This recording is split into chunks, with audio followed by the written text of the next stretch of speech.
ಮಲೆನಾಡಲ್ಲಿ ಉರಿ ಬಿಸಿಲು ಜಲಾಶಯಗಳಿಗೆ ಇದರ ಎಫೆಕ್ಟ್ ತಟ್ಟಿದೆ. ಮೈಸೂರಿನ ಕಬಿನಿ ಜಲಾಶಯದಲ್ಲಿ ಈ ಬಾರಿ ನೀರು ಖಾಲಿ. ಮೈಸೂರು ಭಾಗದ ಜನರಿಗೆ ಆತಂಕ ಶುರುವಾಗಿದೆ. ಬಿಸಿಲ ಝಳಕ್ಕೆ ದಿನೇ ಜಲಾಶಯದ ನೀರು ತಳ ಸೇರ್ತಾ ಇದೆ. 19.5 ಟಿಎಂಸಿ ಸಂಗ್ರಹ ಸಾಮರ್ಥ್ಯದ ಡ್ಯಾಂನಲ್ಲಿ ಈಗ ಉಳಿದಿರೋದು 6.70 ಟಿಎಂಸಿ ನೀರು ಮಾತ್ರ. ಕಳೆದ ಬಾರಿಗೆ ಹೋಲಿಸಿದ್ರೆ ಸುಮಾರು 3 ಟಿಎಂಸಿ ಆರಂಭದಲ್ಲೇ ಖಾಲಿಯಾಗಿದೆ.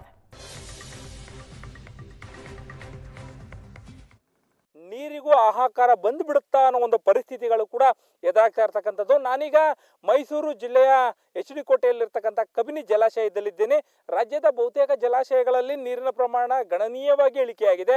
ಅದೇ ರೀತಿಯಾಗಿ ಕಬಿನಿ ಜಲಾಶಯದಲ್ಲೂ ಕೂಡ ಇಡೀ ಜಲಾಶಯ ಏನಿದೆ ಅದರಲ್ಲಿ ನೀರು ಅರ್ಧಕ್ಕಿಂತ ಹೆಚ್ಚು ಕಮ್ಮಿಯಾಗಿ ಒಂದು ರೀತಿಯಲ್ಲಿ ಕಟ್ಟೆಯ ಮಾದರಿಯಲ್ಲಿ ಕಾಣಿಸ್ತಾ ಇರ್ತಕ್ಕಂಥದ್ದು. ನೀವೀಗ ದೃಶ್ಯಾವಳಿಗಳನ್ನು ಕೂಡ ನೋಡ್ಬೋದು. ನಾನು ಕಬಿನಿ ಜಲಾಶಯದ ಒಳಭಾಗದಲ್ಲಿದ್ದೀನಿ. ಅಂದರೆ ಒಳಭಾಗದ ದೃಶ್ಯಾವಳಿಗಳನ್ನು ನೀವು ನೋಡ್ತಾ ಇರ್ತಕ್ಕಂಥದ್ದು.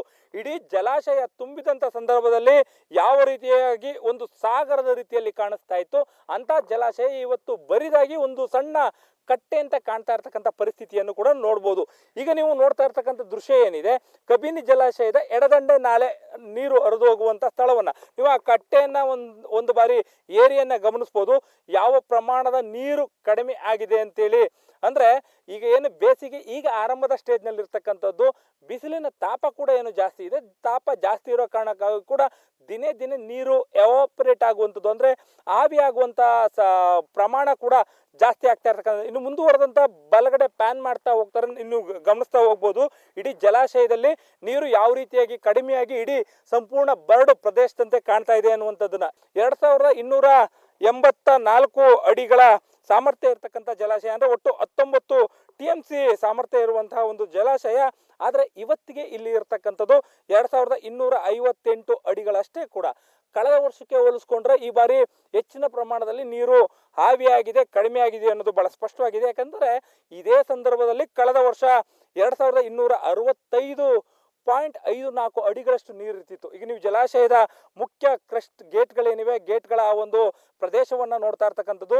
ಇಡೀ ಜಲಾಶಯದ ಆ ಒಂದು ಕಟ್ಟೆ ಏನಿದೆ ಎಷ್ಟು ಪ್ರಮಾಣದಲ್ಲಿ ನೀರು ಸಂಪೂರ್ಣವಾಗಿ ಖಾಲಿ ಆಗಿದೆ ಅನ್ನೋದನ್ನು ಕೂಡ ಇಲ್ಲಿ ಗಮನಿಸ್ತಾ ಹೋಗ್ಬೋದು. ಇಲ್ಲಿ ನಾವು ಬಹಳ ಮುಖ್ಯವಾಗಿ ಗಮನಿಸಬೇಕಾಗಿರ್ತಕ್ಕಂಥದ್ದು, ಈ ಇಷ್ಟು ನೀರೇನಿರುತ್ತೆ ಇದರಲ್ಲಿ ಡೆಡ್ ಸ್ಟೋರೇಜ್ ಕೂಡ ಇರುತ್ತೆ. ಇದರಲ್ಲಿ ಕಡಿಮೆ ಅಂದ್ರೂ ಕೂಡ 2 ಟಿಎಂಸಿ ಅಷ್ಟು ಡೆಡ್ ಸ್ಟೋರೇಜ್ ಅನ್ನ ತೆಗೆದುಹಾಕಿದ್ರೆ ಇನ್ನು 4.5 ಟಿಎಂಸಿ ಅಷ್ಟು ನೀರು ಮಾತ್ರ ಬಳಕೆಗೆ ಇರತಕ್ಕಂಥದ್ದು. ಎಳಿಕೇಳಿ ಕಬಿನಿ ಜಲಾಶಯ ನಾಗರಹೊಳೆ ಅಭಯಾರಣ್ಯಕ್ಕೆ ಹೊಂದ್ಕೊಂಡಂತೆ ಇರತಕ್ಕಂಥದ್ದು.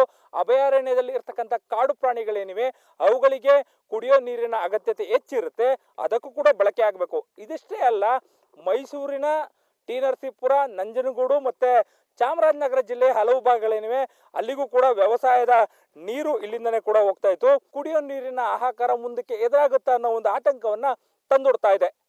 ಕ್ಯಾಮ್ರಾ ಪರ್ಸನ್ ನವೀನ್ ಜೊತೆ ಮಧು ಎಂ ಚಿನ್ಕುರುಳಿ, ಏಷ್ಯಾನೆಟ್ ಸುವರ್ಣ ನ್ಯೂಸ್, ಮೈಸೂರು.